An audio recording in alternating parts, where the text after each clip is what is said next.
iki panas banget lho, Bang. Enggak. Wong kula bathuke kula nggih goreng tempe barang.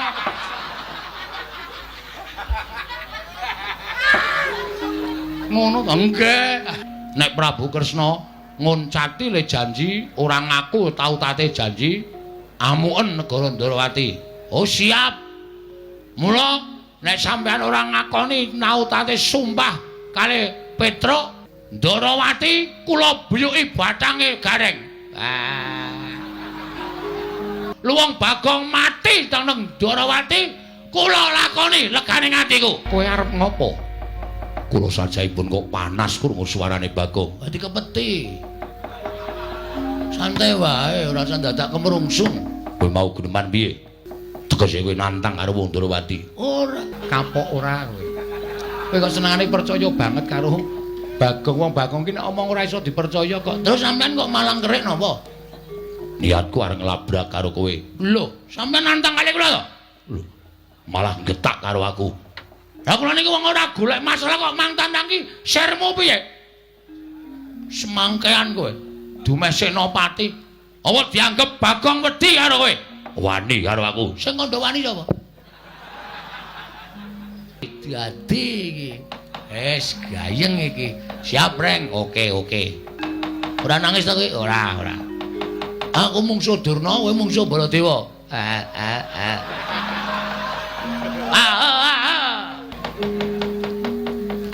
Iki sing arep nglamar Prantawati iki wong loro, sapa wae? Durna karo Prabu Baladewa.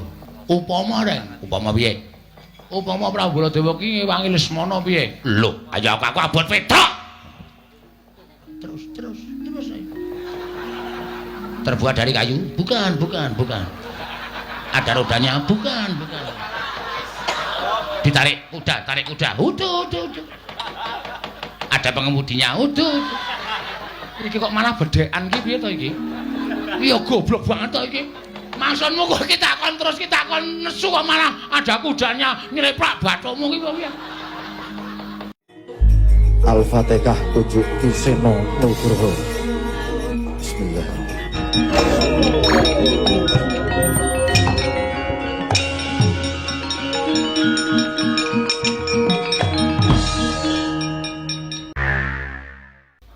Ingkang sowan Panakawan Pandhawa. Lho la iya la iki kok malah Bagong karo Gareng ting gruduk sowan ning Ndarawati iki ganti napa? Mestine sowan ana negara Ngamarta. Wong nyatane dheweke kuwi abdining para Pandhawa. Lah kok malah padha ting gruduk sowan ning Praja Ndarawati. Nanging Kresna nadan dikaya ngapa si Adi tau tate nampa pangudanging Panakawan. Ora ketek mung sedhela, iki uga abdi Ndarawati. Mbok menawa ana panyuwun saka Bagong lan Gareng. Tumuli timbal napa wigatine? Koko Prabu kasinggihan mekaten kasekecakno ingkang langkung prayogi. Ya, Kresna. Pun Kakang bakal midhangetake ngeten lho. Apa wigatining para Panakawan sowanan Praja Ndarawati? Panakawan Bagong sawise satata padha kanthi harja sak praptamu Panakawan Bagong Nonamit pasang Kalimantabe tinebena ing ladune Demawaing Tawang Towang sinuwun kemareng kula ngaturaken sembah sumungkeming pangabekti kula kunjuk sandha pepodo paduka Gusti kula ingkang sinuwun Pusang Prabu Sri Bathara Kresna. Iya Bagong ndak tampa ora liwat pangestuku tampanana kula pundi nggo jimat paripen dayanana ing kasantosan prayoga nanggonmu lungguh. Nun inggih sanget anggen kawula ndadosaken jimat. Kok ora Gareng ingkang eneng ngarep. Antaraning kowe karo Gareng kuwi tuwa Gareng mestine ingkang munjuk atur luwih becik lamun ingkang sepuh. Gareng niku nembe kening penyakit gejala bisu. Lho, Gareng kuwi nggih nek omong klera-kleru nek omong kecetat mangke ndak malah ngleling semi niki sedalam rangka terapi supaya mari cangkeme mbok sik apik to Gong. Urung-urung kowe kok sak tembung-tembung kok nglarake ati. Lah gene iso guneman apik. Nggih, niki nek apik guneman ming pisan pindho, mengke nek kesuwen gagap. Cilaka nek nganti gagap, wah ngisen-isen ke mula kula mawon sing matur. Iya iya wis ora dadi ngopo. Kowe karo Gareng padha wae. Sami mawon. Sami-sami abdi negara Ngamarta lan abdi panjenengan. Sinuwun Prabu Sri Bathara Kresna. Iya Bagong. Nune nggih. Ah, sapa iki? Kok kaya wong kepenyak cengele. Bagong wae padha raja sapraptamu Bagong. Woi, Penemban Durna. Oh iya iya. Loh, sampean salah alamat. Loh, salah alamat piye? Kudune nek Durna metu niku jejere Ngastina. Niki Ndarawati kok sampean melu teng mriki. Oh, aja kleru penampa Bagong. Aku sowan nang Praja Ndarawati ana wigati bakal tak aturake marang anak Prabu Sri Bathara Kresna. Oh, mekaten. Iya, iya. Slamet tekamu, wilujeng lering Sambikala. Bekti kula kunjuk Penemban. Oh iya iya tak tampa, pangestuku tampanana. Kula pundi nggo jimat paripin dayanane kasantosan. Gareng kowe padha raja sak praptamu, pangestunipun Penemban Durna wilujeng niring Sambikala. Ngandel ora. Kesuwen mesti gagap. Oh tak tampa gawe pangestuku tampanana. Kula pundi nggo jimat paripin. Dayanana. Raos sing batos kuku kula Penemban. Wah, isin tenan aku. Sesone aku lunga rasa melu rek. Lah melu ya ora apa-apa.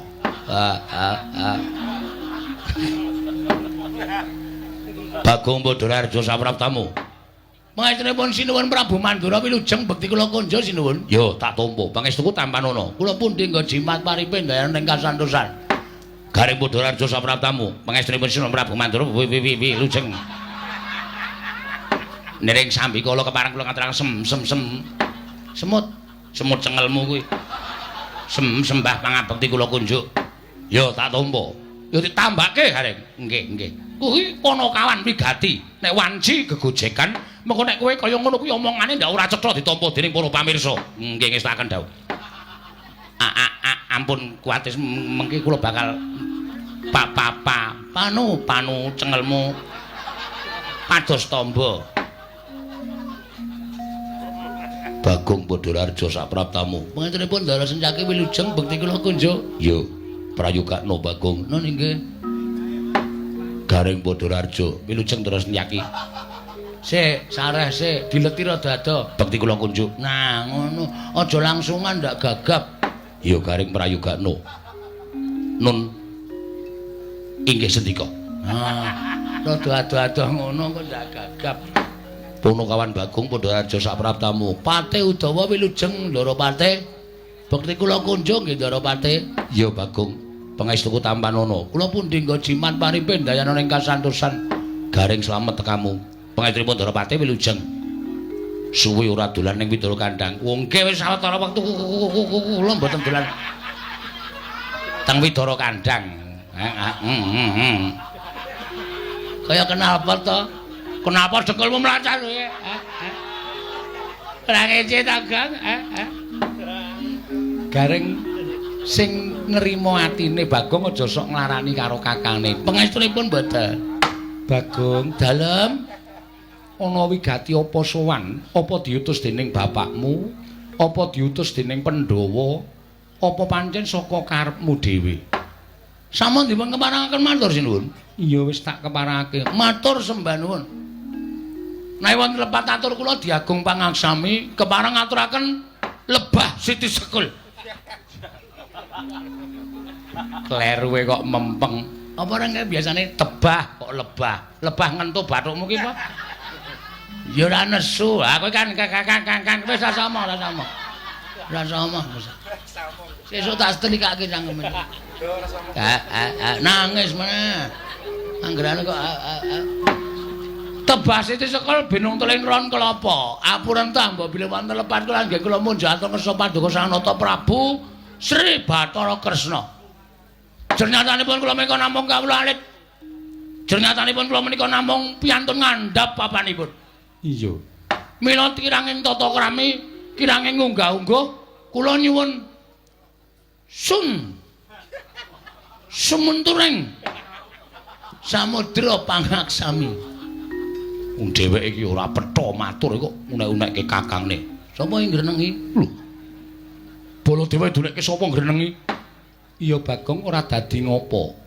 Mara gage matura, apa saka karepmu dhewe? Mboten. Apa diutus para Pandhawa? Mboten.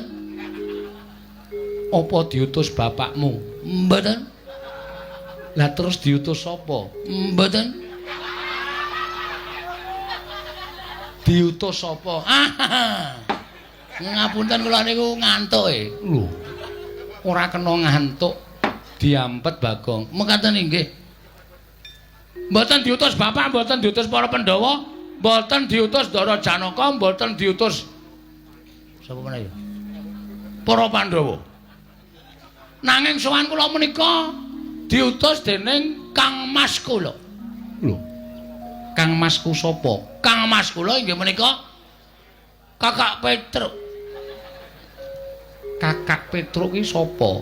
Petruk kantong bolong. Mung ditambahi kakake kok bingung. Petruk kantong bolong. Sinuwun ngaturaken duta penglawung sinuwun. Lho, duta kongkonan penglawung Rajapati. Sapa tekaning pati? Weh, mboten, Ding. Basa sastra angel tenan. Ngaturaken gedrawasan. Bilih sampun wonten tigang candra menika, Petruk menika sakit sinuwun. Kosike. Urung-urung iki dramane kosike aja kesusu. Petruk menika sakit. Lho. Petruk lara, mekaten sinuwun. Lho, larane apa? Kula piyambak mboten mangertos. Koko Prabu. Nggih. Petruk sakit. Lho, Petruk lara, Agong. Nggih, sinuwun. Lara apa? Lah kok dadi kowe adine, gareng kakane ora mresake karo Petruk iki piye? Goleke tombo, kowe dulurmu. Kok malah do meneng kowe iki? Wah, wis. Iki ngopo ya? Wong lagi dilapori kok wis nesu lho. Lho, aku ki ora nesu. Ning aku ki tresna karo Petruk. Petruk ki ora ketang sithik tau tate ngundang Baladewa.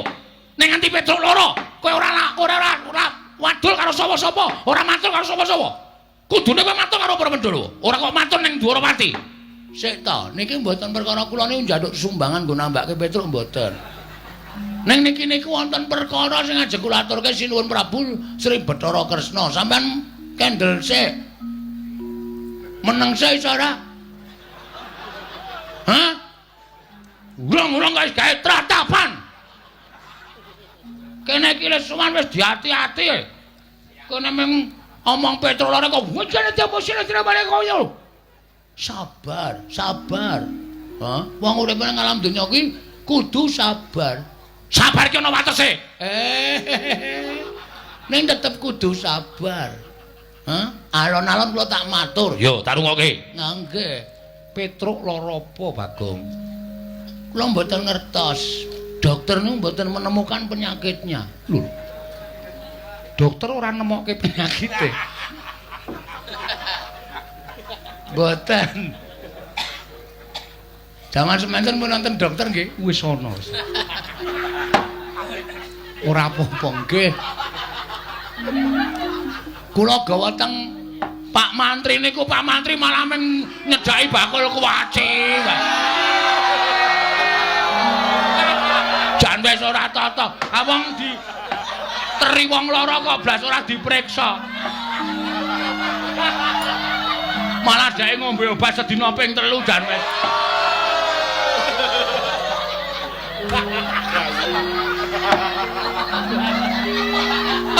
Ora wae.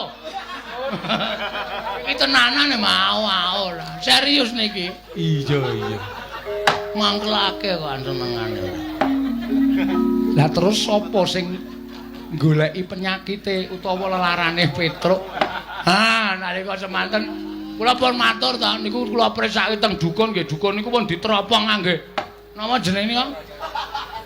Semprong. Niku ya ora ana penyakit napa-napa.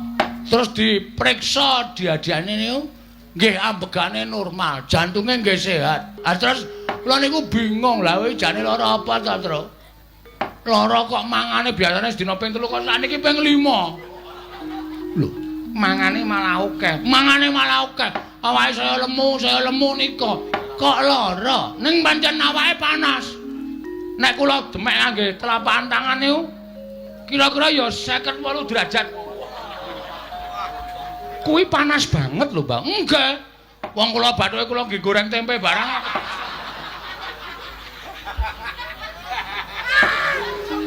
Ngono to enggak.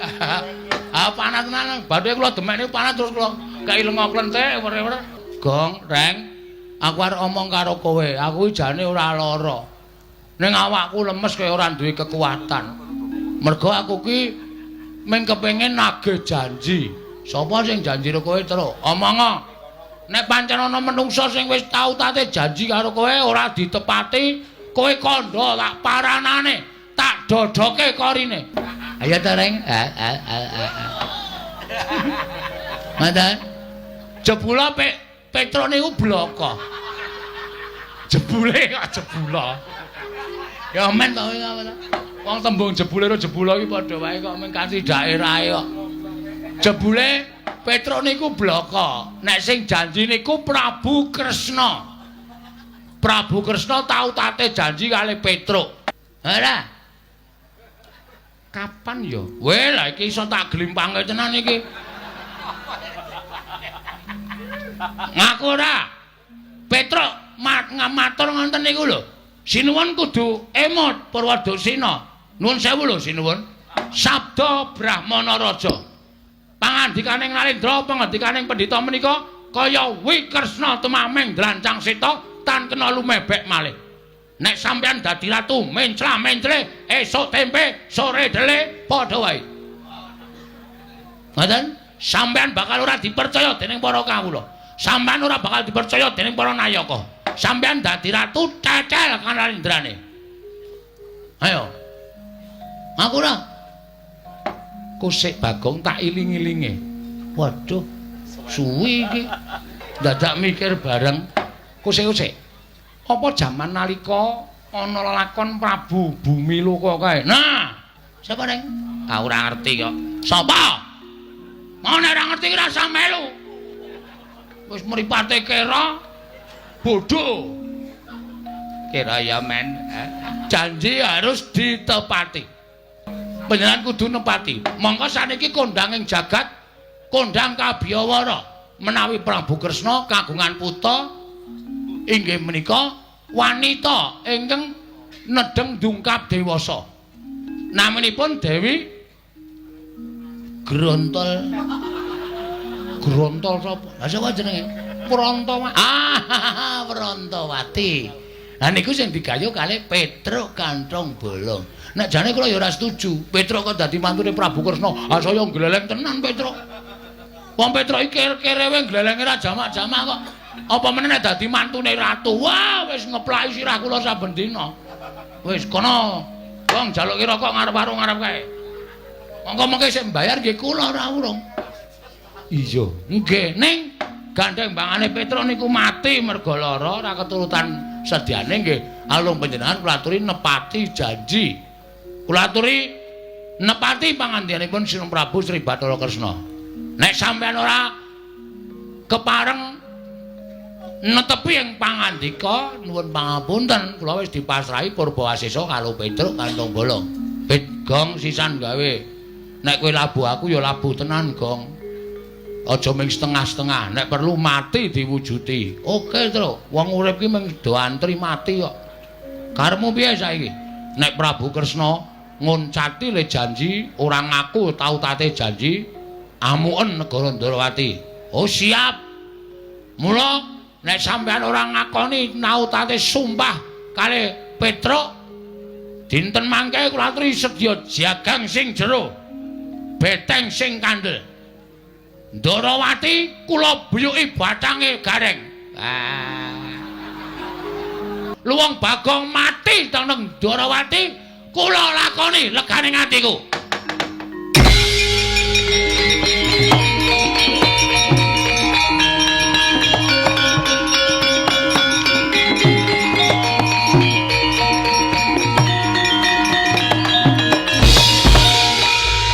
Ki-Ki. Bono Timbalan.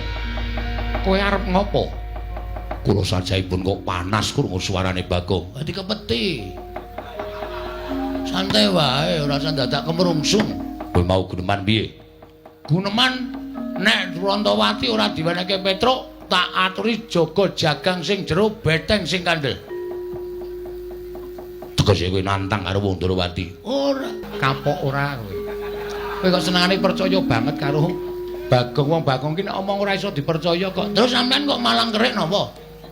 Niatku arep nglabrak karo kowe. Lho, sampean nantang kali kula to? Lho, malah getak karo aku. Lah kula niki wong ora golek masalah kok mang tandang ki sermu piye? Semangkean kowe. Dumeh Senopati. Apa dianggep Bagong wedi karo kowe? Wani karo aku. Sing kandha wani sapa?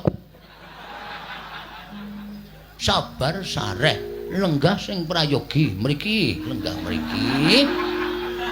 Ngapurancang ning ngarepe ratu kok malang kerik sak penake dhewe. Kagungan rokok mboten? Ora. Go tak caosi. Niki ngimbing rokok dum-duman. Kapok ora kowe sencaki kalah karo Bagong. Niki niku sing nesu dudu sampeyan kudune, nek sing nesu sampeyan nek beda lakone. Sing nesu sapa? Sing nesu mengke ana wong sing nesu. Bagong. Nun. Yen aku arep maringake kelawan kowe, iki ana sing nglamar Wrantawati. Sinten sing nglamar Wrantawati? Durna, Bagong. Ajeng diwenehke arep diwenehke Lesmana Mandrakumara. Lesmana iki wong kentir. Lesmana iki wong pekok karo dirabekke iki sing do nglamar ki do nganggo utek apa ora?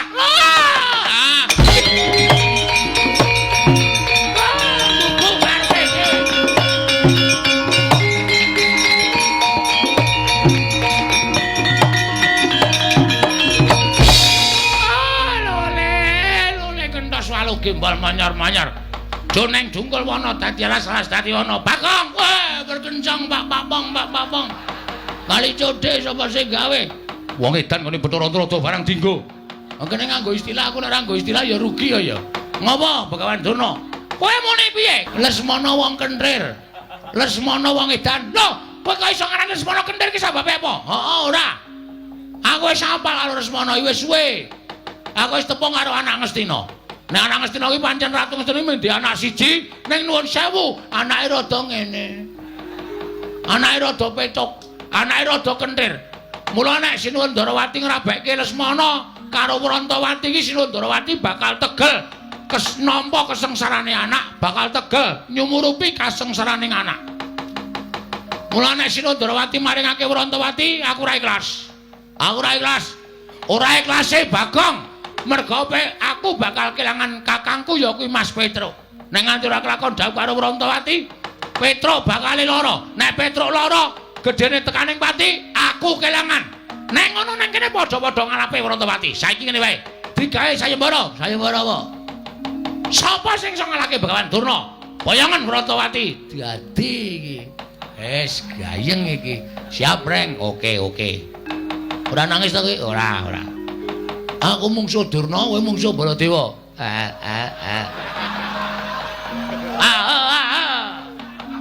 Niki sayembara sampean.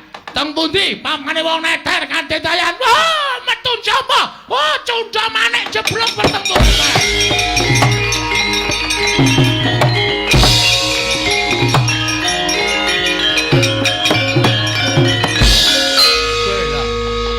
Iki kok ora nesu iki. Kepiye aku lho Durna wis dadi, Reng, ayo Reng. Digawe muntap, Reng. Carane, Rene, tak jak dialog. Oh iya. Iki sing arep nglamar Wrantawati iki wong loro, sapa wae? Durna karo Prabu Baladewa. Lho, Durna karo Prabu Baladewa. Durna wis tak tantang. Monggo Durna gawe sayembara. Upama Reng, upama piye? Upama Prabu Baladewa ki ngewangi Lesmana piye? Lho, ayo aku abot Petruk. Terus.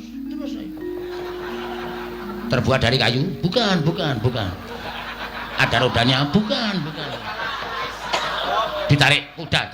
Udah. Ada pengemudinya? Udah. Iki kok malah bedekan ki piye to iki? Iya goblok banget to iki.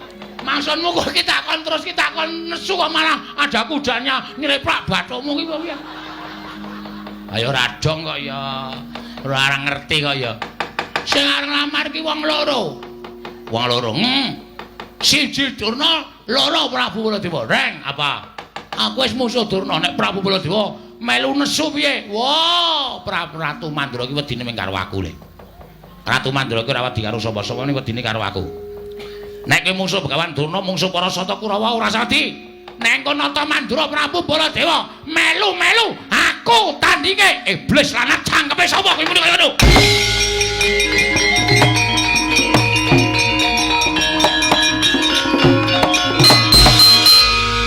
Sapa sing arep nantang Baladewa sapa?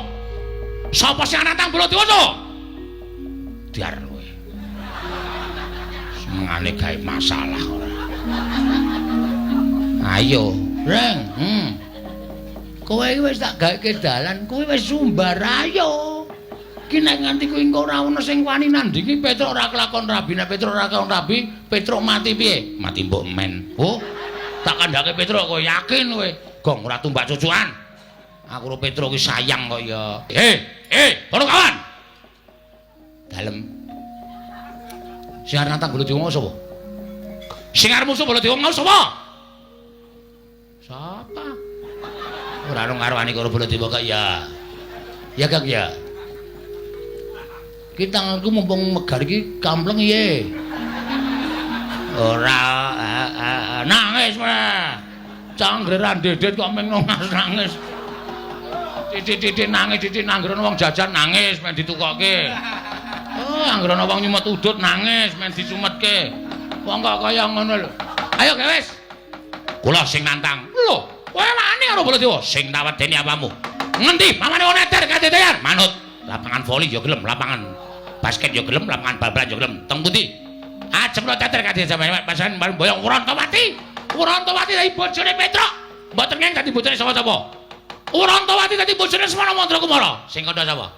Sing kandha aku. Kula ora ngrentukke. Nek ora ngrentukke arep ngopo? Lho, kula ora ngapa-ngapa.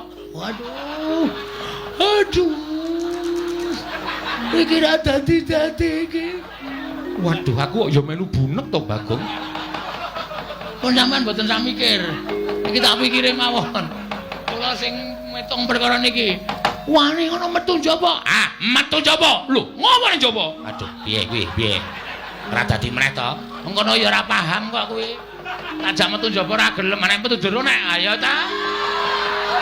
Terus mono, nek kowe ngayal kok tak glandang metu. Ayo tandinge nolok bareng. Wah, lantar.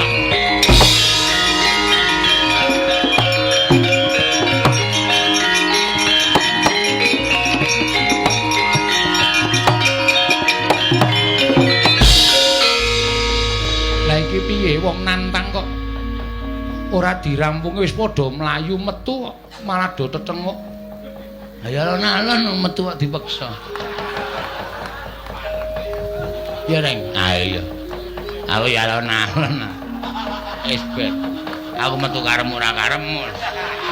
Manut karo kahanan pokoke. Wis kono padha budalono ningke ngestaken dawuh. Ning aja gawe kampitunaning para kawula ya Bagong. Ngestaken dawuh nala garing sepunuga aja gawe kampitunaning para kawula. Ngestaken dawuh. Bagong. Nun. Engko nek Durna sing maju kowe ora usah melu-melu jotosane. Oh siap. Wah, nduk jago siji meneh Reng. Setyaki wonten dawuh. Kowe iki ngopo? Kowe iki ra entuk melu-melu kowe iki rombongane sapa? Piye? Rombongan Jawi. Lah kok melu jotosi karo Durna ki sirmu piye? Sengit. Ora seneng. Engko nek nganti Kurawa ngerti, Kurawa mbelani Durna, kula ora wedi kurubut Kurawa. Yen kok Prabu Baladewa prisa, kowe didukani kok Prabu Baladewa. Nek pancen kudu ngono, kula ora wedi karo kok Prabu Baladewa. Pancen kuwi ngayal kok. Sakaremu arep wangi Bagong, sakaremu ora sakaremu. Ngewangi no. Wah. Reng, apa ngaso iki awake dhewe. Meng paitan swara iki. Ayo. Sing temandang Ndara Sencaki. Lho. Ayo ora iso. Aku kehilangan nama. Nek nganti ndara senyaki mungsuh Prabu Baladewa, piyai sing padha mresani ki do ngenteni mengko. Jam-jam setengah siji, jam siji kok do ngenteni gareng nek musuh Baladewa ki kahanane kepiye. Ngono. Ya wis ngono aku ora sida ngewangi. Wah, cangkemmu elek kok, Neng. Iki nek ora sida ngewangi awak dhewe iki nyambut gawe sing tenanan. Ponokawan do metu wis do metu ayo do metu. Wis do metu gak wis? Nggih, yo metu yo. Wis ra entuk rembugan nang jero. Reng ayo metu. Iya ya. Nek ora tak gusahi ndak mengar do omong wae. Anggere muni do omong entuk sambutan kok senengi ra jamak-jamak. Nek ora entuk sambutan kringete deleweran kok. Ngecewe. Iya. Neng iki saiki wis ora usah dadak golek sambutan. Aku metu wis viral. Wah. Sing kandha sapa? Oh, Prabu menika Nalindra kok gunemane kaya ning kampung. Aku ngruruti karo Bagong ki lho. Sampun, matur nuwun Simbun. Ya, sing ati-ati nggih. Oh. Lah. Edian tenan. Ora tatanan. Arang ketrucut kena yo, ya ndono yo. Wong angin kok digiring iki lho. Udawa kok mesam-mesem. Kula menika menawi weruh polaipun Bagong menika rasane raosipun kepengin gajul ning kok aneh. Wong kok kaya ngono. Lho nika. Wong edan iki ndodok ning kono kae lho.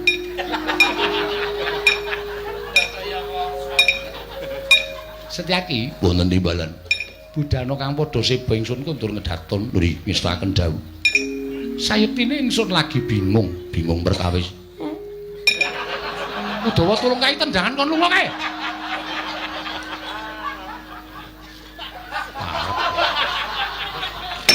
Ngapae? Jare arep metu isih ngadeg nang kono. Iki nang nggo mlaku matal-matal e. Budana kang padha seba. Nggih, ngestaken dawuh. Wonten napa paduka kula wau paring dawuh. Bilih paduka sajaipun nendheng Sunggawa. Pusaka Ndarawati oncat. Pusaka Ndarawati oncat. Iya. Senjata cakra ilang saka padokaning pusaka.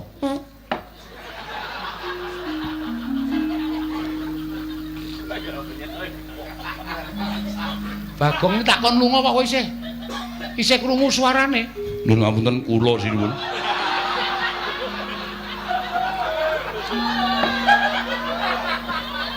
Udawa. Inggih. Nyun mapunten, budana kang padha seba ingsun kundur kedaton nulisaken dawuh. Nyun pamit madal pasilan, sing ati-ati aja kaya bocah cilik.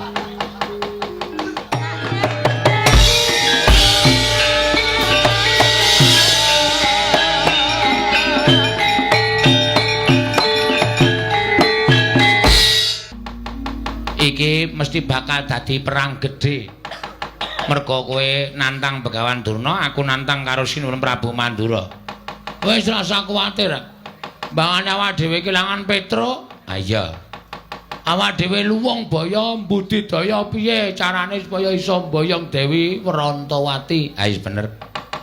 Ning Kurawa wis mlaku baris rantak-rantak. Kosike iso uga Kurawa kae ngarep upacara? Ora. Baris kok ngarep upacara iki dinane ora Senin kok upacara. Sesuk-esuk ki Senin. Nah iya. Tak pethoke ya, Reng. Hati-hati ya nganu wer. Ora kira. Kowe ngono iki aku duwer kok. Ya wis ngati-ati ya, Gong. Pangestumu tak jaluk. Kowe wong tuwa ngasuh wae rasa melu-melu ya.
Gusti lamun katututan Ndara Kartomarma. Iya, Bagong.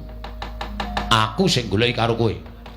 Nek mbon ketemu manut tak bondo, tak princung sikilmu. Didhawuhi dening Bapa Penemban Durna kinen ngundurake kowe aja nganti pisan-pisan mboyong lawan Dewi Wrantawati. Ngerti yo, Dewi Wrantawati bakal didhawuh dening ya kuwi anakku Lesmana Mandra Kumara. Semanten ugi kula, Ndara. Nek nganti kula wangsul gagal mboyong Dewi Wrantawati, kula kelangan Petruk, mula mbangane Petruk mati, mongko Petruk menika rol-role Panakawan. Petruk niku anake bapak, nek Petruk mati bapak sedih. Nek bapak kula sedih, wong sedih niku mesti kencokan penyakit. Nek bapak kula sedih kencokan penyakit, bapak kula lara. Nek bapak wong lara niku kembange mati. Petruk mati, bapak sedih, lara, mati. Wah, ya iso tumpes kelor. Mula mbangane Petruk mati, luwung kula mawon sing kudu iso budidaya ngalahke Kurawa. Lho. Wani karo Kartomarma. Sing tak wedeni apamu?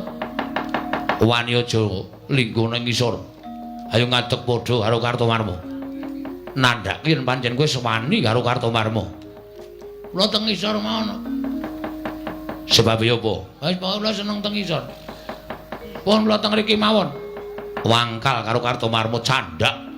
Siramu tak jebleske lemah, pecah dadi loro. Weh, wonge akeh kok mung dadi loro. Deke pirang-pirang men adil. Wah, kowe iki geneman cara apa? Cara wong. Kene marganing patimu pangga tak ayoni Ndara Kartomarma.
Gikur tak suwuk.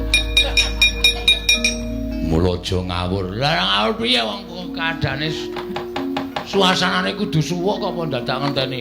Nane rebo ducung lu mayu mungkur. Bagong kowe tak tulungi. Nggih, matur sembah nuwun nggih, Den. Padha-padha. Kok sampean peduli kali kula?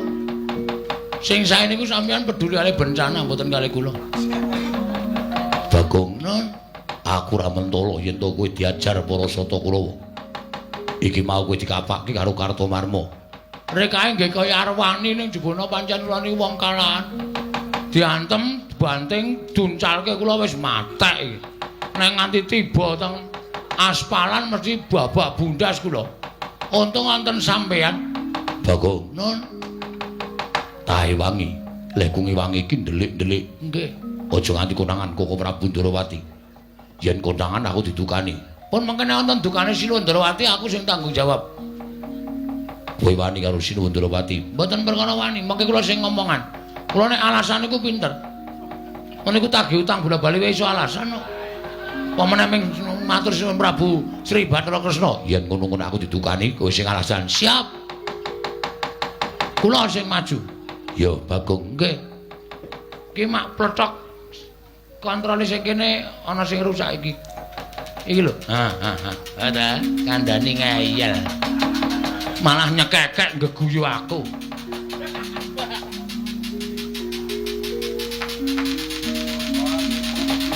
Yo.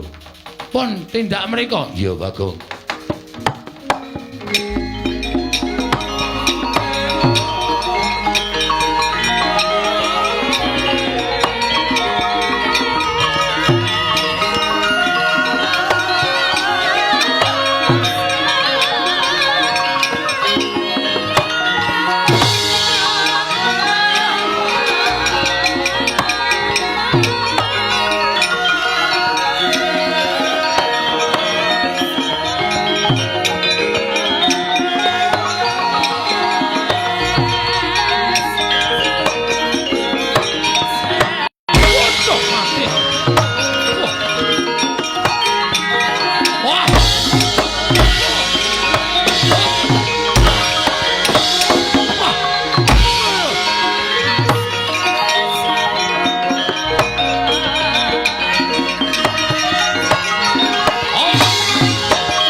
Iya. Bopo menemban. Ing ngatasé musuh Bagong kok kalah. Kowe iki derajate kadang nata lah kok dadi musuh Bagong kalah ki piye? Mboten Bagong yang majeng. Lho sapa? Setyaki. Setyaki? Iya, kasinggihan. Setyaki ngamuk punggung. Sanjahipun Setyaki mboten mentala nyumurpi Bagong dipun kroyok dening para sata Kurawa. Tumunten piyambakipun tumandang karya Kurawa bubar mawut mboten kanten-kantenan. Lah kok dadi Setyaki melu-melu ngewang karo Bagong iki kepiye? Wong Darawati iki ngerti adil apa ora? Padha-padha mboyong Dewi Wrantawati aku Setyaki ngewang karo si Bagong iki karepe kepiye? Kula semanggaken Bawa Penemban. Kula semanggaken. Nyatanipun Setyaki ingkang ngamuk. Surtayu? Inggih. Kaya diamuk Setyaki. Sami mawon kaliyan pun Kartowarma. Kula dipun amuk kaliyan pun Setyaki. Kula semanggaken.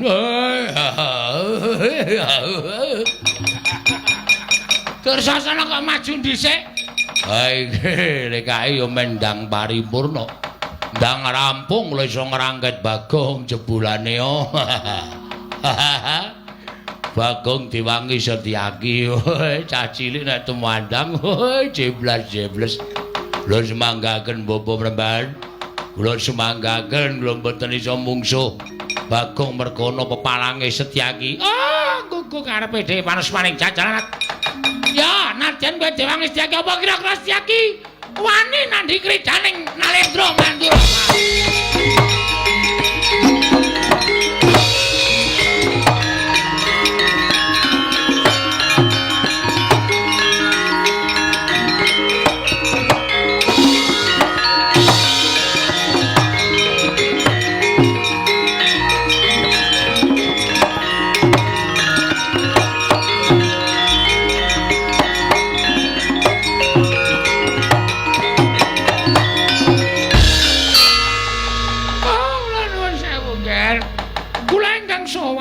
Prabu Bawadara. Inggih. Sampeyan kok mundur niku pripun? Oh, inggih kula ingkang badhe munjatusa patung anak Prabu Baladewa. Jebul pinanggipun tiyang Darawati menika mboten adil. Lho, mboten adil kados pundi? Nyatanipun Kurawa majeng badhe nyepeng dhateng pun Bagong. Bubar sanganing para sata Kurawa bubar mawut. Nungsung kuyang numbuk bentus. Mboten wantun kaliyan Bagong. Lho, ing atase Kurawa kok kalah karo Bagong ini lho. Werdine priye niku? Jalanane napa? Oh, kula nyuwun pangapunten. Nuwun sewu, nggih, nuwun sewu. Ingkang perang menika sanes Bagong. Lho, sing perang dudu Bagong lho sapa sing perang? Ingkang perang menika Setyaki. Bagong dipun rencangi Setyaki. Lho. Kyai Prabu Darawati ora elek-elek karo Setyaki. Jenenge wong Darawati ora adil. Setyaki ae Bagong. Yen ngono Baladewa ngewangi sata Kurawa.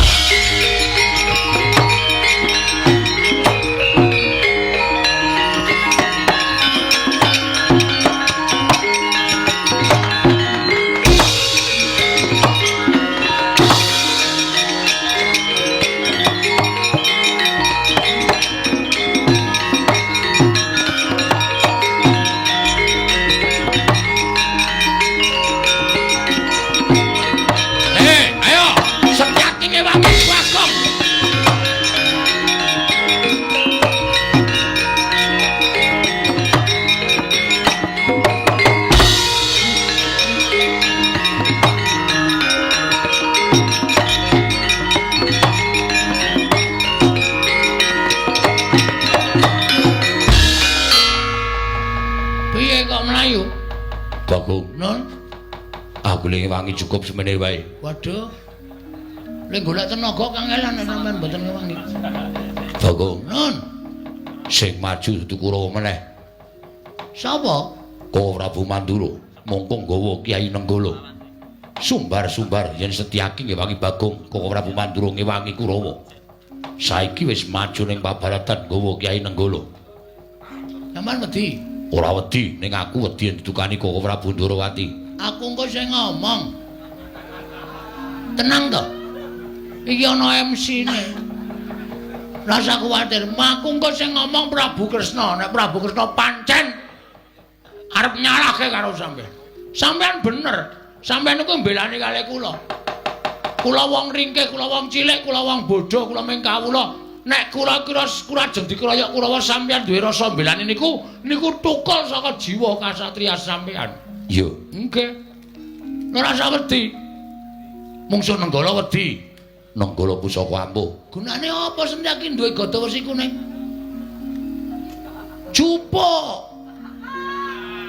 Tantang Baladewa, Nenggala karo gada wesi kuning menang endi? Ngono.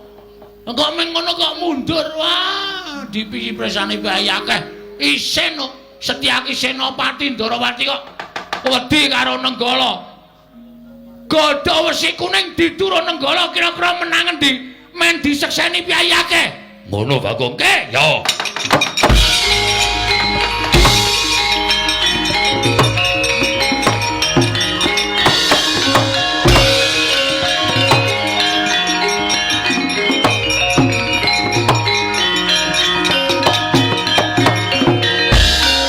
Wis gayeng iki.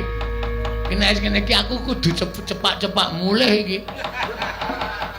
Engko nek nganti aku didukani Sinuwun Ndarawati ra iso omong aku. Mongko kae gawa gada wesi kuning karo Nenggala. Wah, pecukan gada wesi kuning ditu karo Nenggala pusaka ampuh. Dues. Sinuwun Ndarawati clorot. Ana ngopo Setyaki?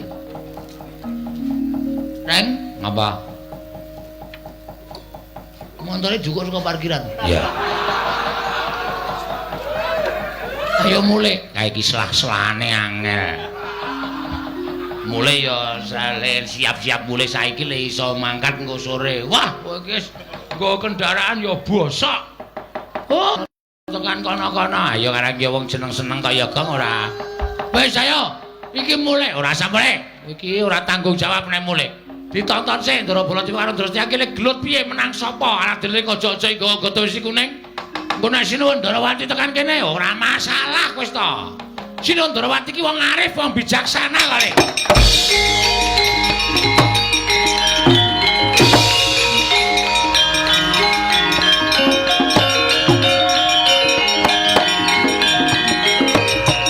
Wah,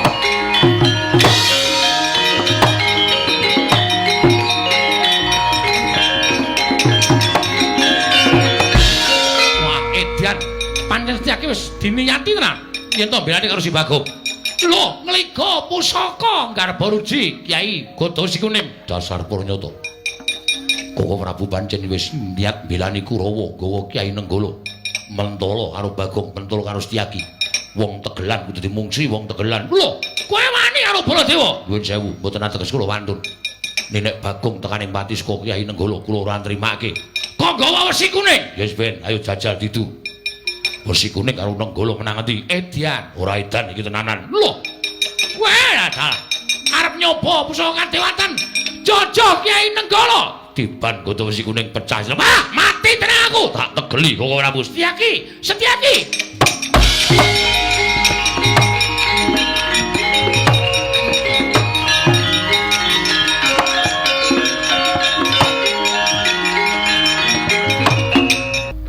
Ning Paramatan Agung Negara Ndarawati iki mau kowe nek wis matur karo aku Koko Prabu kula badhe ngrencangi Bagong aja. Iki dudu perkaramu, iki perkarane Bagong karo Kurawa. Lah kok kowe mbadal, kowe nrajang pawareng nata Ndarawati? Malah kowe ngliga Kyai Gada Wesi Kuning. Meh wae didu karo Kyai Nenggala. Lah ya kuwi, kandhan-kandhanane ngeyel Setyaki. Iki perkarane Kurawa karo Bagong kok. Begawan Durna wadul karo aku yen Kurawa bubar ora karo-karuan mergo diajar diamuk karo Setyaki. Mula pun Kakang ora trima. Pun Kakang ngiga Kyai Nenggala niatku bakal ngagar-agari karo Bagong. Lah kok dipethoke Setyaki nggo Gada Wesi Kuning. Setyaki wonten timbalan. Karemu piye to? Kula dipun kengken. Lho. Sing ngongkon sapa? Bagong. Bagong kongkonan kowe nyuwun tulung kalian kula supados kula munduraken Kurawa. Lah caidan tenan kok. Bagong ngenteni. Hi. Bagong. Nun. Tanggung jawab. Karo sapa? Sinuwun Ndarawati. Beres engko aku. Saiki kon mrono. Iki lagi perlu sik tak tanda tangan sik. Tanda tangan apa? Mbok iki sak tanda tangani apa aku ya rendeng. Ayo Brono, bareng aku ora gelem tak ketak sirahmu. Wis santai-santai wis kono dhisik. Nggono. Heeh. Nggih. Anggere ora rene aku didukani Koko Prabu wis tak ajar. Nggih. Endi? Mangger mbiyen. Edan timbali ratu kok semoyo. Bagong. Bagong, Nun. Rene. Pripun? Kowe iki kok edan to? Lah sebabe? Sing ngakon Setyaki ngajar Kurawa sapa? Mboten wonten. Aja edan. Kowe iki ngapa ta kowe iki? Kusike santai wae. Iki kok ki tronjonge tekan kono. Ndak usah kuwatir. Kok muni mboten wonten? Awal kata-kata kudu ngono. Santai lho. Lah kok dadi Setyaki omong nek kowe sing ngakon. Ah, niki sejarahe ngeten kula critani. Ampun suriyen. Kula diajar Kartomarma. Iya. Candhak Kartomarma duncalke ling Kartomarma. Dislametke Ndara Setyaki. Ndara Setyaki nyelametke kula. Kula kontal kudune tiba teng aspal napa teng watu pecah sirah kula. Kali Ndara Setyaki disaut cek diduk alon-alon. Terus suwuk gamelane. Terus kula rangkulan karo Setyaki. Matur nuwun nggih, Den. Padha-padha ngoten. Kok sampean sayang kali kula? Aku ra ketang sithik tau tok udang tok omong kok, Gong. Berarti sampean tresno kali kula, tresno. Nek kula lara, aku melu lara. Nek kula mati, aku layat. Ngoten niku.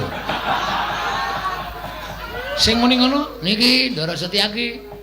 Nek kula dijotosi wong sampean weruh niku kira-kira ati sampean pripun? Aku ra mentolo. Padahal kula dijotosi Kartomarma. Lenggah. Bagong tak aturi. Apa jeneng kuwi?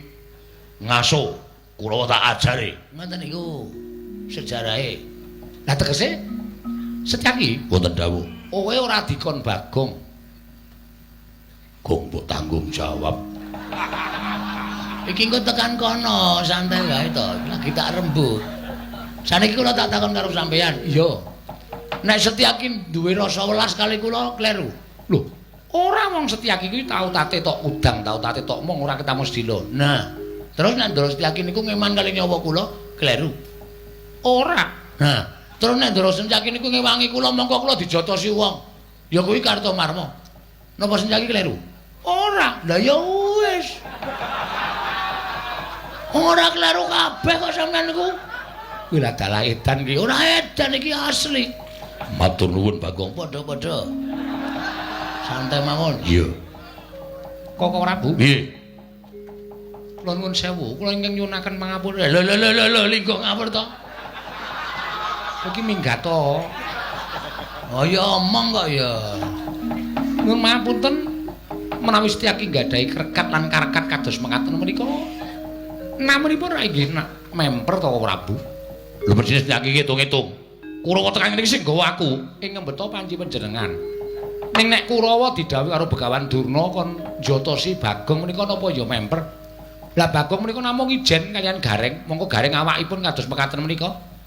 Tangane cekot sikile bejing mripate kira kon perang. Ampun rasane Gareng. Gareng nek dineke mripate cekot, sikile bejing tangane cekot itu nangis. Oh lho jaluk ngapura.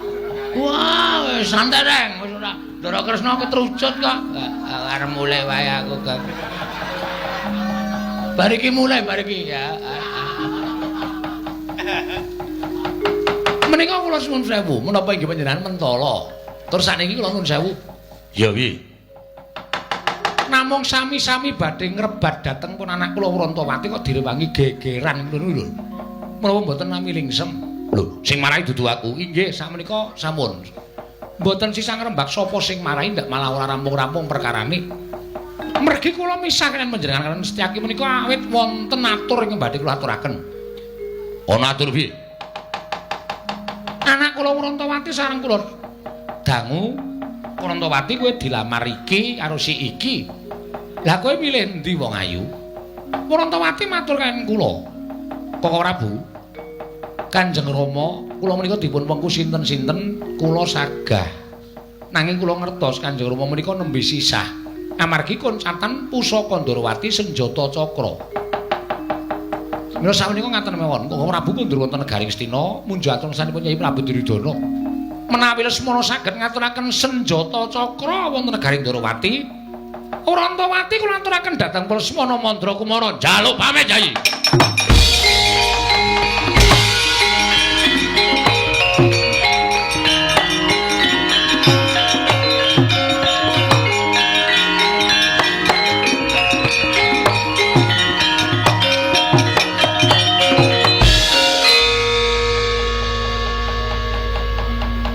Menapa semanten ugi kula nggih ngaten menika? Iya Bagong, aku ora bakal wola-wali.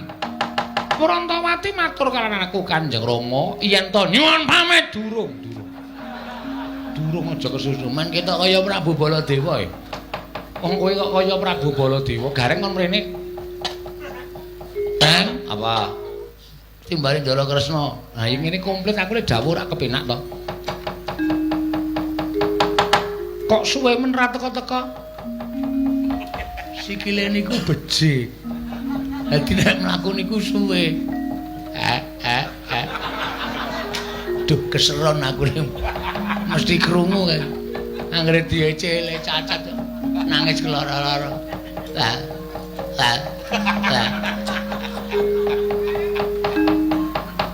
Kowe bali yo? Nggih.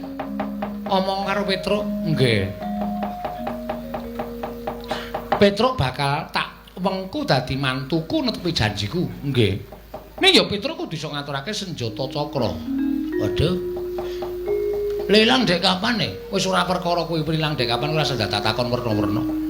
Mergo aku wis ngerti ukaramu kaya ngapa kuwi aku wis ngerti. Kowe iki mung senengane guyon sembur-sembur adas.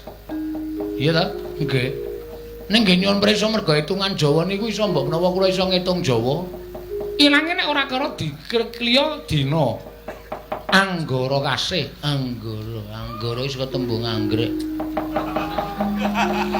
Kasih iki cinta. Cinta sejati memberi bunga anggrek. Ngapa iki ra ngomongke kowe lho? Ora. Wis kono omong. Nek Petruk ngaturake senjata cakra, Petruk bakal tak pek mantu. Nek ora ya wis.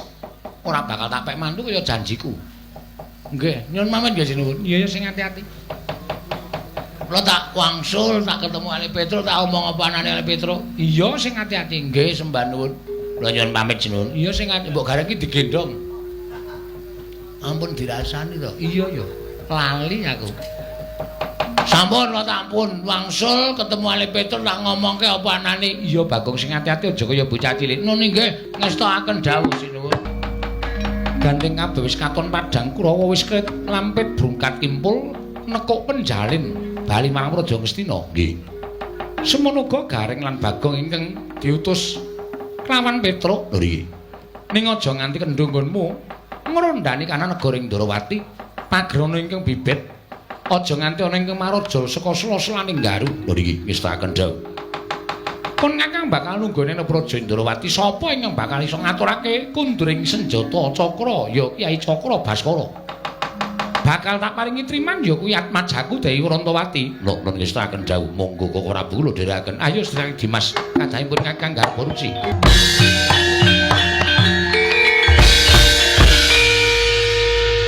Jagat wasisaning Ubatara wayah tur jagat. Yayi Jaya Sudirga apa Kakang Jaya Lengkara? Sawetara pun Kakang lan Siadi nggone ngrenggani negara ing Pulung Kedah Kencana. Nadyan ratu kembar nanging saka pangrasaku nggonku nggula wentah kelawan para kawula lan para nayaka Punggawa. Durung katon bener lan durung katon bener.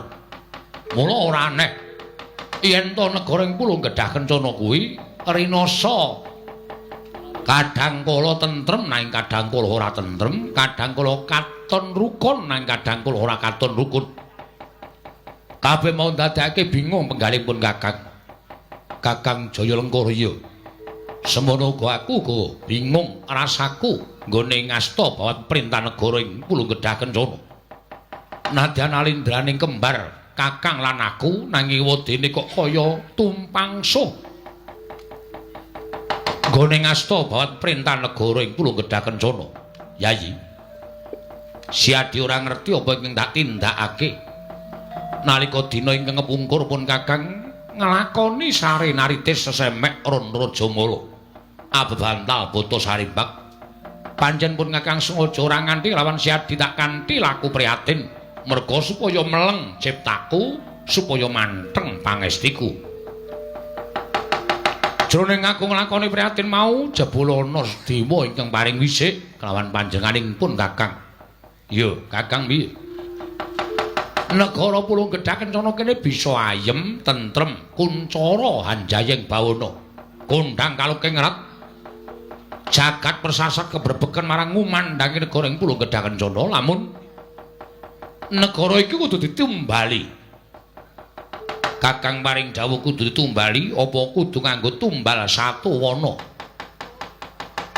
sartane apa ingin dikersani dening Kakang Jaya Lengkara dudu babakan kebo sapi lan satu wana dudu nanging manter sabdaning dewa ingkang datampa negara kudu ditumbali wujuding menungsa ya mung menungsa mau kudu mapan sarta golek ana ing tanah Jawa wonten sabdaning dewa ingkang datampa menungsa ing kudu dadi tumbal mau derajate dudu derajat Nalindra satriya Brahmana dudu nanging derajating Panakawan utawa derajating aceplik wong loro saudon telu saurupan nadyan kuwi derajating wong loro saudon telu saurupan nanging pancen wis dadi keparenging dewa dadi tumbal lan dadi sarana tentreming negara ing Pulung Gedhah Kencana pun Kakang ora bakal wegah kanggo kamuktaning para kawula lan tentreming para kawula apa iki dadi dawuhing para dewa bakal sembadani wondene dawing dewa ing cetha tak tampa ingkang kudu tumbal derajating Panakawan mau ya kuwi wujuding Panakawan ingkang pawakane sarwa dawa kuwi lha dalah pawakane sarwa dawa ya pancen mengkono kapernah Panakawan kasatriyan Madukara abdining para Pandhawa wedine wujudane aku durung ngerti mula Yayi gandeng iki kanggo kamuktening para kawula katentreming para kawula aja wegah sihat lan pun Kakang nyabrang samudra gedhe mung butuh prapteng ana ing tanah Jawa sawise prapteng ana ing tanah Jawa digoleki menyang endi menungsa ingkang wujudane sarwa dawa mau yen wis ketemu dibonyong marang negara ing Pulung Gedhah Kencana dadekke tumbal dadi srana tentrem lan yuwananing para kawula sanegara ing Pulung Gedhah Kencana Kak Yayi Jaya Sudirga cumangkah kanggo sesumbar Lindho bumi kunjing kumaludha kundur ketup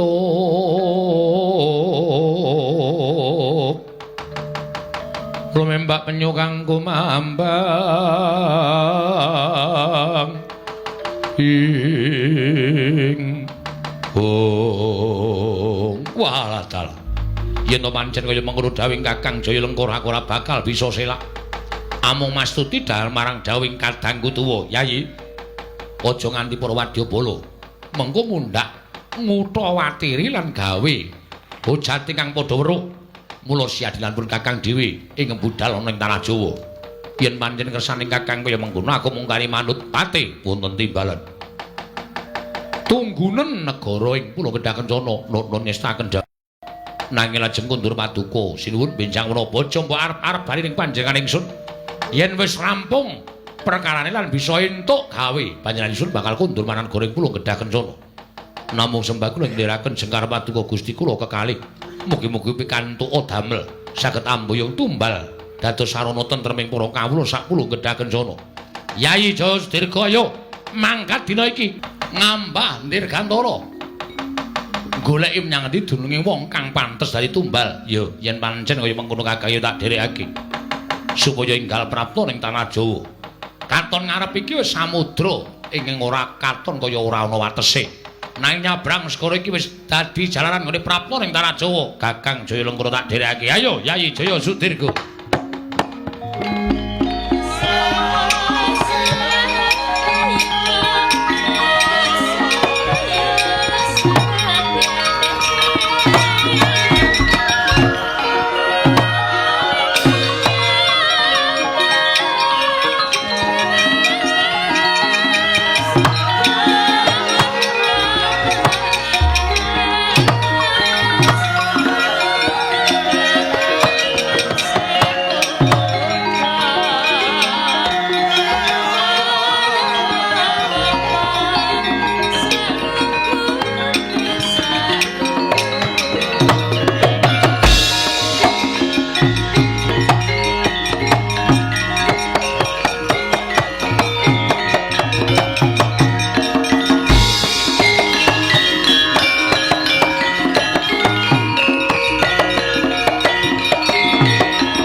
isih tenger-tenger ning peturon tanpa wah ge ambune pesinge kaya ngene iki. Iki gek ora mentas kowe iki. Monggo nek jero omah ki ra eneng wong lho. Bojomu ya ora ngladeni kowe wis jelek mergo kowe ditari apa-apa ya ora gelem. Dikon maem ya ora mangan, dikon ngombe ya ora ngombe. Monggo sik gaweke bojomu kraya-raya anggere esuk tangi masak, kowe ora gelem mangan. Nek ana wong masuk angin. Tak ombene ora. Aja ngundhak. Petruk saya lara. Sakit, Tru. Pirang-pirang dina ora nyambut gawe. Waras ya, Tru. Iki aku mau wis ketemu karo Sinun Prabu Sri Bathara Kresna. Wis aku wis ngomongke nek kowe iki pengen nagih janji karo panjenengane. Ning Tru. Kowe krungu ta, Tru? Diwas aku ngomong oke-oke kowe ora krungu. Hamus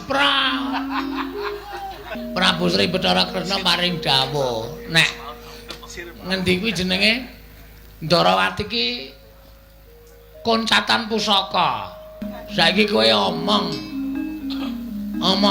ndak engko ndak apa jenenge iki nek ora gelem omong ya lara ning terus ora bisu ngono kuwi, Tru. Sing kene iki sing bingung rasane. Kowe sing lara aku rasane kaya semplah ata debayuku, Tru. Kowe iki jan bocah. Apa ditembangke apa piye? Aku ora kuat tangi. Ha piye? Ora gelem tangi dicotot apa piye? Men tangi. Ora sembrono kan. Agene iso guyu. Kowe lucu. Masa kowe lucu ra entuk guyu.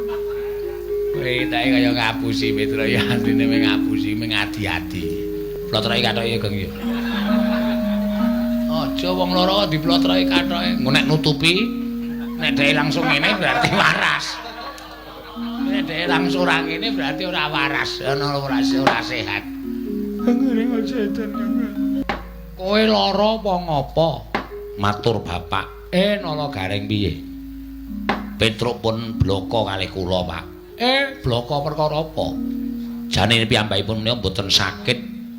Ning pancen gugat istilahe. Gugat karo sapa? Kalih Sinuwun Ndarawati. Lah sebabe Petruk tau tati dijanjeni nek iso ngasta kundur pustaka Jamus Lima Sada badhe dipun pek mantu. Lah Petruk niku krungu nek Sinuwun Ndarawati niku duwe putra Dewi Warantawati. Truk kowe iki ming drajating wong cilik. Kowe iki ming Panakawan. Ora usah dadak werna-werna. Mboten perkawis werna-werna, Pak. Ning kula ming kepengin ngugemi pangendikaanipun Sinuwun Ndarawati. Malah Petruk wis utusan kalih ingkang putra Punala Gareng. Kowe diutus nendi? Wonten Ndarawati matur wigatosipun ning Sinuwun Ndarawati nggadahi pepanggil reruba. Nggadahi syarat nek pancen Petruk iki dikasih karo sing gawe jagat, mesti ora kurang jalaran nggonmu entuk srana ketemu karo senjata cakra. Nek pancen kuwi dudu pestimu, Warantawati dadi jodoh daumu. Nadyan mbok kaya ngapa nggenmu ngupaya senjata cakra ora bakal kelakon. Sing lanang to, Truk. Aja mringkus kaya wong wadon. Ngulir budi mikir, kowe iki mikira. Nek pancen duwe niat ya tumandang karya ora klekaran kaya wong lumpuh kaya ngono kuwi, Petruk.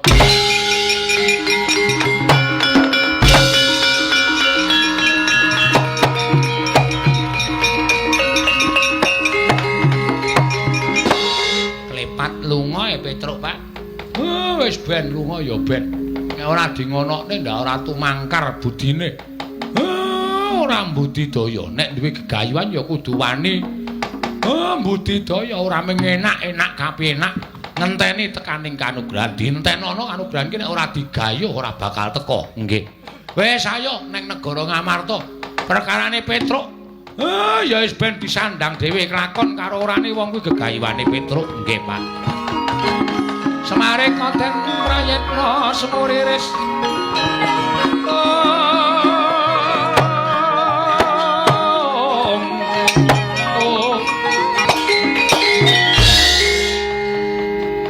Dek ngendikane bapak ning kok nyocok ning ati. Kaya iso nggugah karo rasaku nggonku mbudidaya. Lah bener ngendikane bapak. Nek ming tak tinggal kelekaran ito-ito aku lara. Nganti anggere esuk aku nyumet.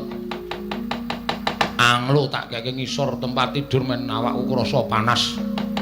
Menek demek aku dongkarani aku lara. Lah nek tak ngonone terus ora bakal kakon. Ya, golekane. Ning yo nendi modal ora kowe. Coba. Monggo pus senjata cakra iki pancen ilang tenan goleki pusaka iki nek ora pancen wong pinter, pancen wong wasis, ora glakon penjangkaku. Ngesti karo Purbaning Wang Mahanasa. Purbaning dewa nek pancen Petruk dadi jodoh dhawuhing Kurantawati, mesti dewa ngewangi karo Panakawan.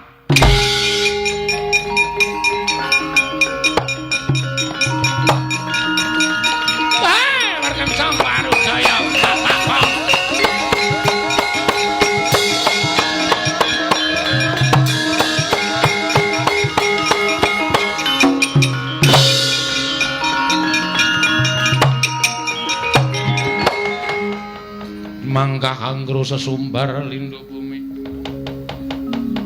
bumi kuncing kumaludha guntur ketupar kencang marudaya pak pong buk bolong kali cuti nyamanya ngawe Petro Bu Kulun Rada ya ulun ingkang prapta ning Janaloka ulun ngerti pesambat kita kan kita kepengin nagih janji kelawan nata ing Ndarawati kapireng dening Purbaning Wang Maha Nasa ya Sang Hyang Manikmaya tumulin uding lan panjenengan ulun minangka duta supaya merepi kalan jeneng kita kula Petruk Kantong Bolong matur sembah nuwun Bu Kulun ya Puruhanira Petruk yen ta ulun prapta ning jagat iki sayekti bakal paring pitulungan kelawan jeneng kita pitulungan menapa Bu Kulun kita bakal ulun paringi pusaka ngaran Parisuli Suli bambu ora sembrono Parisuli iki pusaka iki dadi sarana kita nggone bakal ketemu karo senjata cakra jaranipun nek wis ulun paringi Parisuli iki mlaku mangidul bener aja menggok aja nganti kita tumoleh terus ngidul terus wih lah tekan Parangkusuma kowe Kulun ora sembrono kita iki syarat. Oh nggih, matur nuwun kaparingana Pilun. Ya, Petruk Kantong Bolong.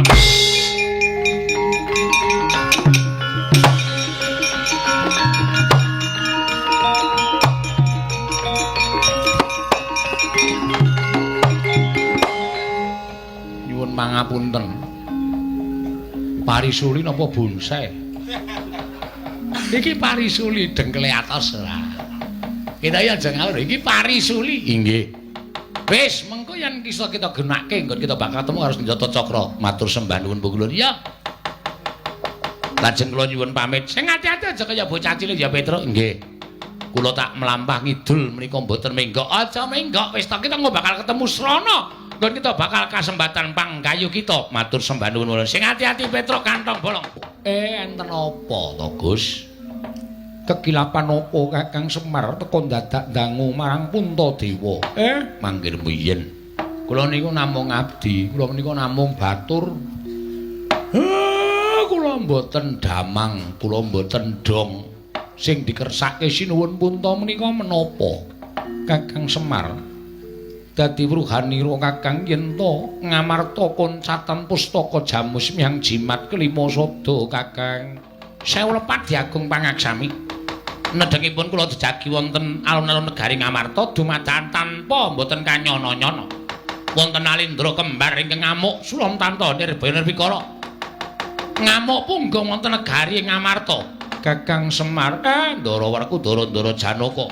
Mang pethuke mbok menawa niku dadi jalaran sampeyan pinanggih kan pustaka Jamus kelima sada.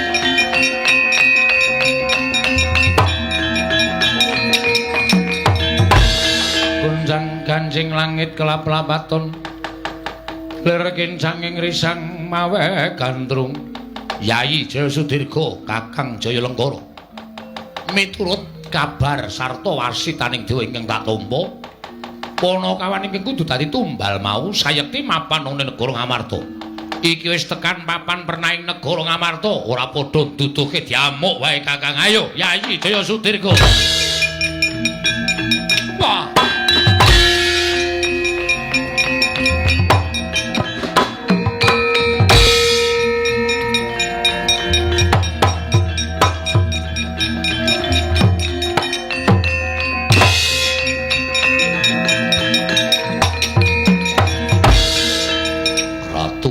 sapa Jaya Lenggara nalindring puluh gedha kencana ayo Pandhawa duwe abdi ingkang sarwa dawa pawakane tak jaluk tanggo tumbal wah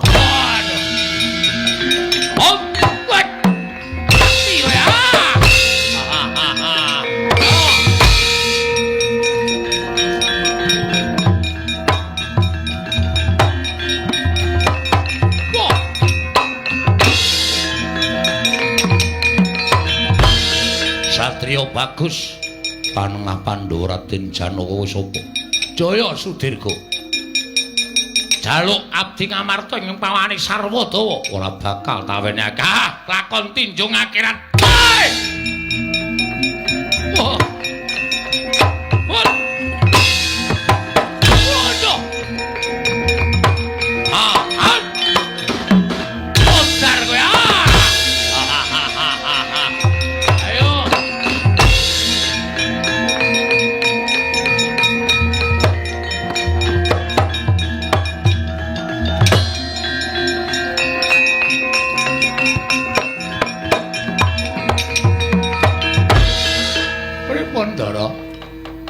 Ratu kembar nyata digdaya ngisih siyung aku dicokot Kakang Semar awakku krasa ora duwe kekuatan pancen ora sak baene awiden golek wong sing iso ngalahke ratu kembar nika sapa pun to sampeyan mangetutke laku kula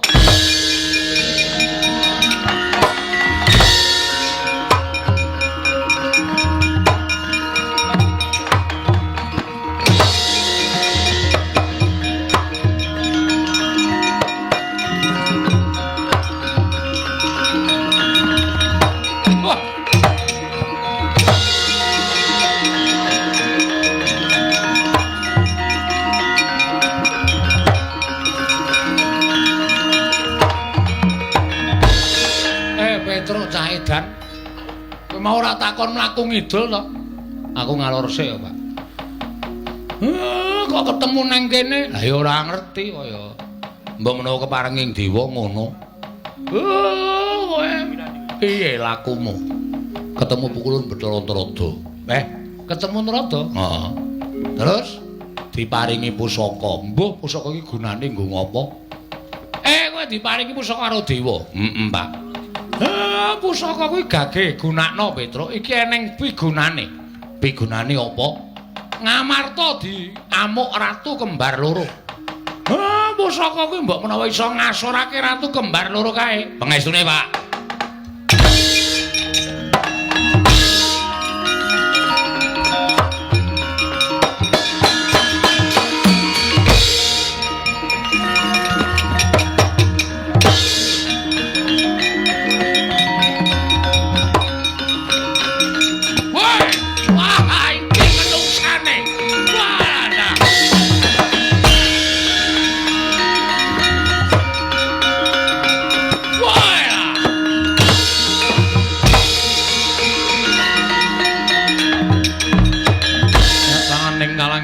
Gelar Pandan Moncar tinon lir kekonang surem sara tetahan padhang waladal Yayi Jaya Sudirga Kakang Jaya Lenggara iki menungsane ana menungsa pawakane sarwa dara irunge dawa cangkeme dawa tangane dawa wudele dawa sikile dawa mbok menawa iki ingkang kudu dadi tumbal negara Pulung Gedhah Kencana ora sakakan gunung tanpa guna dirangket menungsane dadekke bekakak ning negara Pulung Gedhah Kencana. Mangke riyen. Mang bekakak Petruk. Ning carane sapi dijagal sik, Mas. Ora mung waton dicekel, teke sapa dicekel? Sampeyan iso mateni Petruk sasari Sandara Langit. Wah. Candak dadi tumbal, candak go ning negaraku, legane atiku.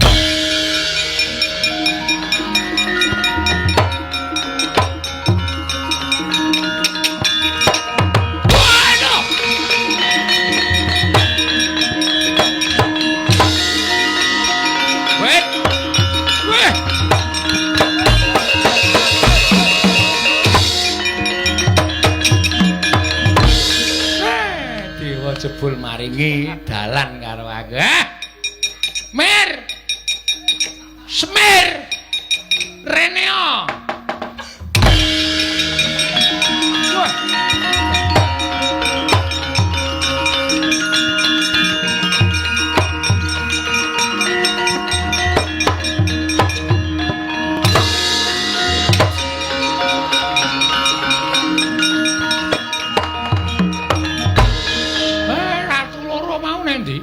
Mati, Pak. Ilang wujuding Ratu loro. Wujud pusaka iki ora pangling Pustaka Jamus Lima Sada. Nah iki senjata cakra. Iki sing tak goleki. Iki aku bakal dadi mantu ratu. Waduh, gleleng Petruk. Wah, saya sombong kowe asli. Kowe iki kerewe sombong kok. Apa meneh sugih. Saya ngewak-ngewakke tenan bejane dhewe-dhewe kok, Gong. Petruk. Pustaka Jamus Lima Sada ndak suwun. Ah, monggo ning senjata cakra kula sing balekke lho. Aku wae sing balekke. Wis. Karo sapa wardi alum sapa-sapa wardi alum. Kancane iki dingengei kok. Wah, jan gleleng. Terus aku adimu lho, Tru. Nduk ngopo? Aku ya ning mlebu metu Ndarawati ya bakale bebas wong kuwi adimu aku keluargamu. Ora iso. Sak aku nek dadi mantune Ndara Kresna pangkatku tumenggung. Wah, idia-idia. Tak kongkan-kongkon. Ora masalah nek susuke tak pek. Anggepe apa aku kan? Anjur susuke dipes mongko akeh susuke karo ning tuku. Anggepe sak penake dhewe. Wis ya panyun pangestu. Aku melu Petruk.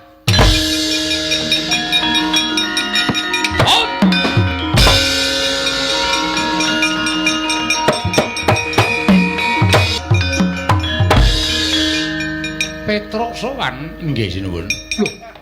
Ngesta pusaka Ndarawati nggih. Netepi pangendikaning Sinuwun Kresna, sapa sing iso ngundurke pusaka senjata cakra bakal dipek mantu entuk Gusti Ayu Rantawati. Petruk dalem pusaka tak suwun. Mangke riyen sampean kudu ngendikake. Petruk kowe tetep dadi mantuku wonten pusaka kula kundurke. Petruk, pun nggih pun. Semahku iri ya, Tru. Ah iri. Kuwi sing ngarep kuwi Rantawati. Edan. Enom banget lho, Tru. Oh ya semen. Oh ya tegel. Karo bojone kok ora tegel. Iki calon bojoku kok ora tegel ki piye? Wis separone umurmu ya semen. Ora urusan. Ah, ya ngene iki bejane. Edan enom banget. Wah, edan. Aja ditirani ya, Tru? Ya. Aku dicritani, heeh. Di videoke sithik, moh. Di videoke. Moh ora rasa warna-warna ora. Ya aku turu nggonamu. Aku turu kene kok. Oh iya, Dik. Waduh cilaka aku. Wis kene Petruk kene. Ngendika riyen, "Iya ya Petruk kowe tetep dadi mantuku." Larak ngaten. Monggo.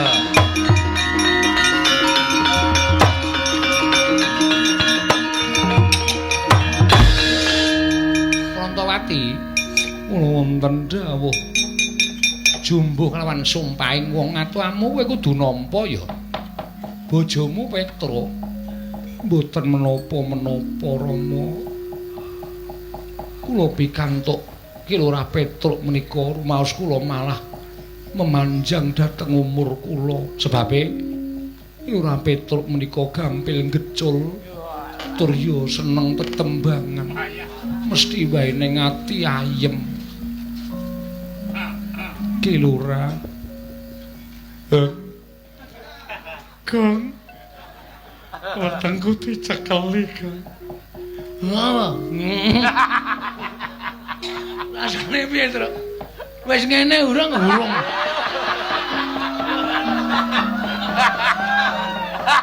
Aku iki biasae cekeli ngono wis ngono lho. Aku iki kelainan kowe. Ora wae ora. Brambang lanang iki ora. Bawang kok brambang. Apa ora? Edan Petruk ketrima tenan. Oh ya Wrontowati iki kok ya ora milih sing bagus apa piye. Hei. Ora ngawur. Kon njur apa-apa arep dipek apa-apa arep dipek. Petruk piye? Nggih matur nuwun dipun paringi bebungah kados mekaten. Ya wis, ora nang kene le do gocek-gocekan ngono ning mburi ana. Temuti. Nang mburi aku iki mantuku Ndorowati ki rak ya nggonamu. Alhamdulillah.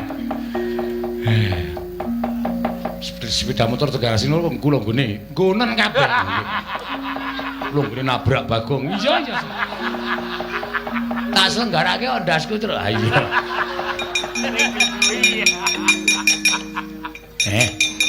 Diajeng kula wonten dawuh ki Lurah. Kowe menurut kowe, Gong? Heeh. Saka ngendi sik? Iki lho pasuryane ayu kabeh, rambute janges ireng, alise kandel, wah irunge mancung, lambene abing kayak kene iki.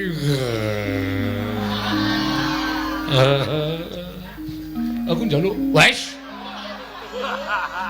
Tuwekan ora.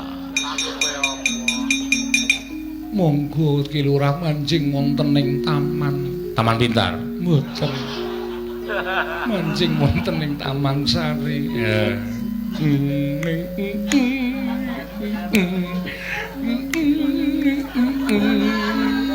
Wis ya, Kang.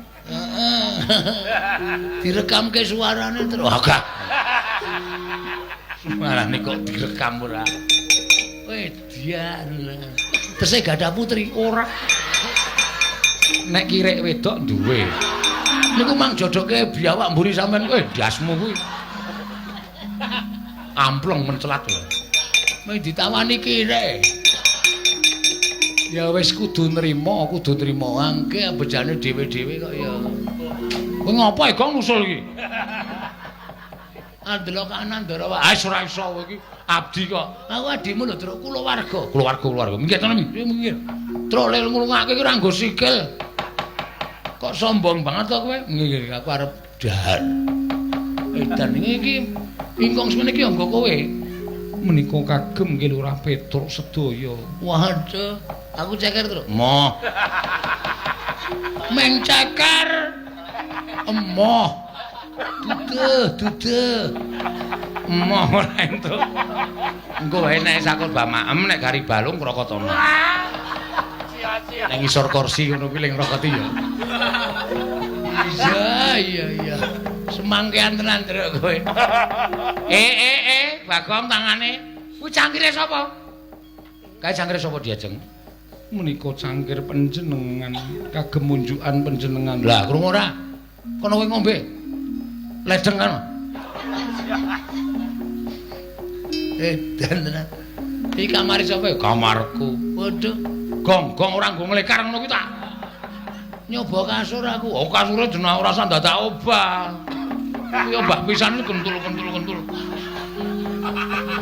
Saking apike kaya. Nyanyi Prabu Ndorowati. Wah, kabar kawantar sumebar ing jagat. Yen to ingkang bisa mbalekake wujuding Tata Cakra Petruk Kanambala. Petruk tok dadekke mantumu. Apa kowe ora izin? Apa kowe ora wirang? Petruk iki gedibal 17 wong elek nyolok mripat. Petruk iki mung batur. Ngatasé Ratu Ndorowati kok duwe mantu batur ki anggepe piye? Aku ora trima. Wrontowati tak jaluk tak dhawuh karo Semana Mandra Kumara. Ora tak wenehke. Aku ngamuk ning negara Ndorowati. Minggir jangkae. Ayo, wani mboten? Aja mungsuh kula menika wong ringkih. Kula menika pawakane kemawon kawon kaliyan Paduka Prabu. Ning ana sing wangi Kresna. Perkudara sagu to? Sagu. kon muni-muni meneh suwae cangkeme. Ayo saiki. Sawa iki gawe rame. Ganggu kakangku Petro. Ganggu ya men. Weh lah. Weh. Waduh Petro. Wong ora wani kok bengak-bengok ora. Mudhar kowe. Kapokmu kapan? Tiba saka lemari aku. Lah kowe iki arep ngopo? Arep nginjen. Anje-anje lemari malah geblak. Aduh. Sirahku lara truk iku kudu dibarengke, barengke njoben ngono. Arep barengke ning kamarku ora. Truk, Ben. Ora. Truk. Edan kowe iki ketegelen, Truk. Ki lurah. Mulih. Sanane ngomah. Ben. Nemeng tuwae ngomah ana. Wis men luweh. Sanane ngomah. Menawi kok ora bubade duka mengsaipun kula, samenika ngaten kemawon. Ora sandhataken gunung tanpa guna. Wong Petruk menika ya abdi kula. Upama kula menika ndadekke mantu Petruk padha karo kula menika ngangkat derajate Petruk apa ala apa ora prayoga. Ning aku diutus dening Nyai Prabu Duryudana kon ndhapke Lesmana Mandra Kumara. Perkara kelakon lan boten menika monggo. Wong nyatane panjenengan ora iso ngaturake senjata cakra kok arep dhawuh karo sapa? Dhawuh karo sapenake dhewe njur. Apa-apa kudu menang, apa-apa kudu menang.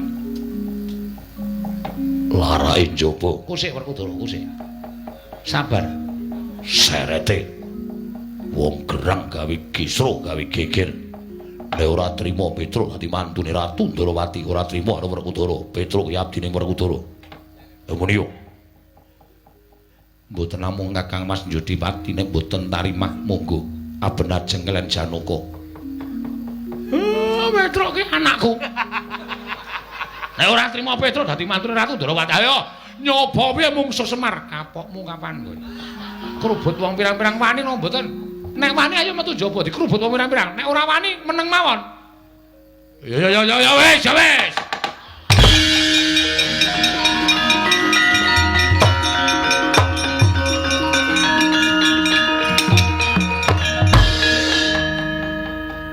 Ning Kurawa dampyak bakal njaluk Warantawati Werkudara. Nggih.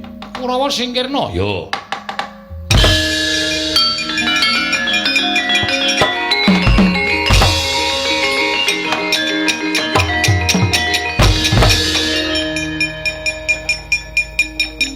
Wis rampung Kurawa.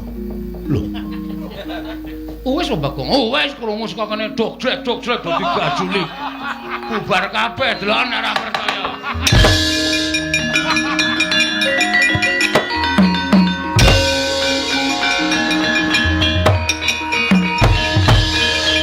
Lho, Werkudara wis rampung. Wis.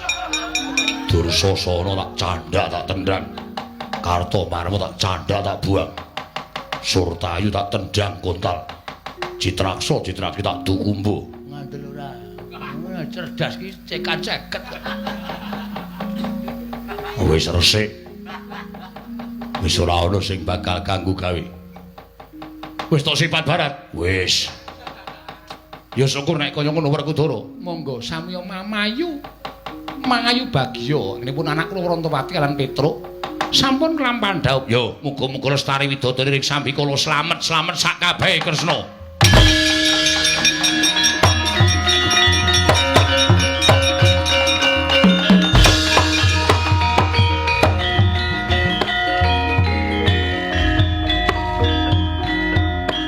Assalamualaikum warahmatullahi wabarakatuh.